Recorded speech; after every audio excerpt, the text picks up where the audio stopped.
రాష్ట్ర ముఖ్యమంత్రి రేవంత్ రెడ్డి విడుదల చేసిన తెలంగాణ విజన్ డాక్యుమెంట్ లో రాష్ట్రాన్ని 3 ప్రధాన ఆర్థిక ప్రాంతాలుగా విభజించారు. అవే క్యూర్, ప్యూర్, రేర్. ఈ 3 ప్రణాళికల లక్ష్యమే తెలంగాణ కొత్త ముఖ చిత్రం. అసలు ఈ క్యూర్, ప్యూర్, రేర్ ప్రణాళికలు ఏంటి, వాటి లక్ష్యాలేంటో ఇప్పుడు వివరంగా తెలుసుకుందాం. Cure, core urban region economy.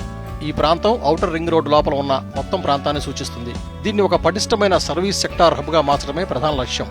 ఇక్కడ ఉన్న పాలనాపరమైన గందరగోళాన్ని తొలగించి కాలుష్యాన్ని పూర్తిగా తగ్గించి నెట్ జీరో సిటీగా మార్చాలని ప్రణాళిక వేశారు. మెట్రో రైలు విస్తరణ, మూసీ నది పునరుజ్జీవం, రోడ్ల విస్తరణ వంటి ప్రణాళికలతో ఈ కోర్ అర్బన్ ప్రాంతాన్ని యూనిట్ గా అభివృద్ధి చేస్తారు.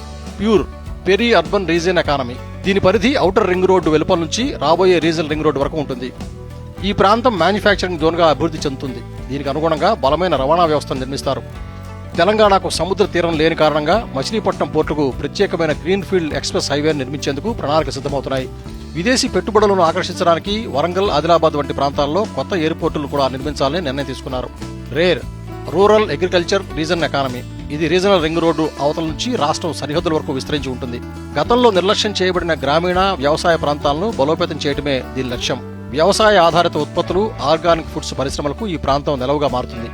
అంతేకాక నాణ్యమైన విద్యుత్ ద్వారా రాష్ట్రాన్ని నాలెడ్జ్ హబ్ గా తీర్చిదిద్దాలని నిర్ణయించారు. ఈ విలువైన సమాచారాన్ని లైక్